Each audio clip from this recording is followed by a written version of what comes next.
1980-র দশক। রাতের অন্ধকারে তৈরি হচ্ছিল এক ভয়ঙ্কর পরিকল্পনা।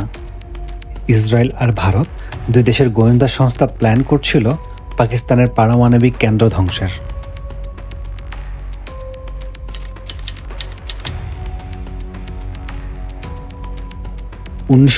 সালে ভারতের পারমাণবিক পরীক্ষার পর পাকিস্তান নিজের পারমাণবিক কর্মসূচি শুরু করে, যার নেতৃত্বে ছিলেন বিজ্ঞানী আব্দুল কাদির খান, যিনি সেই সময় আমস্টারডামের একটি পারমাণবিক জ্বালানি সংস্থার সাব কন্ট্রাক্টর হিসেবে কাজ করছিলেন।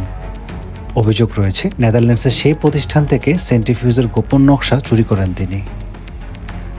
পারমাণবিক কর্মসূচিতে সে সময় পাকিস্তানকে সহায়তা করছিল চীন এবং আমেরিকা। চীন পাকিস্তানকে সমৃদ্ধ ইউরেনিয়াম, ট্রিটিয়াম, এমনকি বিজ্ঞানীও সরবরাহ করেছিল। আর সোভিয়েতের সঙ্গে স্নায়ুযুদ্ধে পাকিস্তান মিত্র হওয়ায় আমেরিকাও পাকিস্তানকে সহায়তা করেছিল পারমাণবিক কর্মসূচিতে।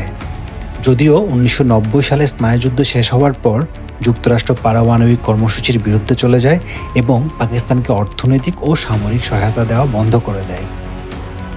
পাকিস্তান মুখে যদিও জানায় যে তারা পারমাণবিক অস্ত্রের উন্নয়ন বন্ধ করে দিবে, কিন্তু আব্দুল কাদির খান গোপনে সেই কর্মসূচি চালিয়ে যান।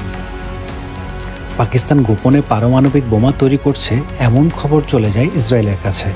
ইসরায়েল তখন মধ্যপ্রাচ্যের একমাত্র পারমাণবিক শক্তিধর দেশ।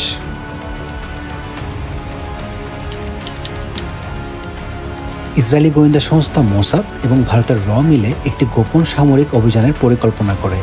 প্ল্যান ছিল ইসরায়েলের F-15 বা F-16 যুদ্ধবিমান ভারতের জামনগর ঘাঁটিতে এসে রিফুয়েল করবে, সেখান থেকে উড়ে গিয়ে পাকিস্তানের পারমাণবিক স্থাপনায় বোমা হামলা চালাবে। এই প্ল্যানের অনুমোদন দিয়েছিলেন তৎকালীন প্রধানমন্ত্রী ইন্দিরা গান্ধী। তবে প্ল্যানটি এতটাই গোপন যে শুধুমাত্র হাতে গোনা কিছু ব্যক্তি এটি সম্বন্ধে জানতেন।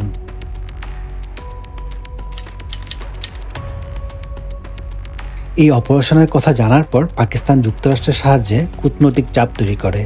বলা হয় এমন হামলা হলে ভারত পাকিস্তান সরাসরি যুদ্ধ শুরু হবে। চাপে পড়ে ইন্দিরা গান্ধী এই প্ল্যান থেকে তখন সরে আসেন।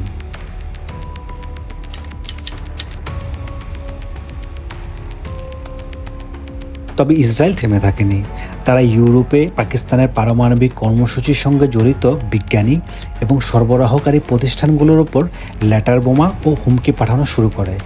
মোসাদ জানত একটি ইসলামিক বোমা তৈরি হলে মধ্যপ্রাচ্যে তাদের নিরাপত্তা হুমকির মুখে পড়বে।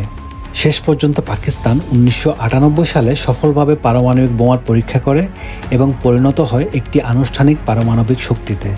আর পাকিস্তানের পারমাণবিক বোমার জনক আব্দুল কাদির খান হয়ে ওঠেন পাকিস্তানের নাম্বার 1 হিরো, যার মতোই বিপজ্জনক হিসেবে আখ্যা দিয়েছিলেন তৎকালীন CIA প্রধান জর্জ ট্যানেট।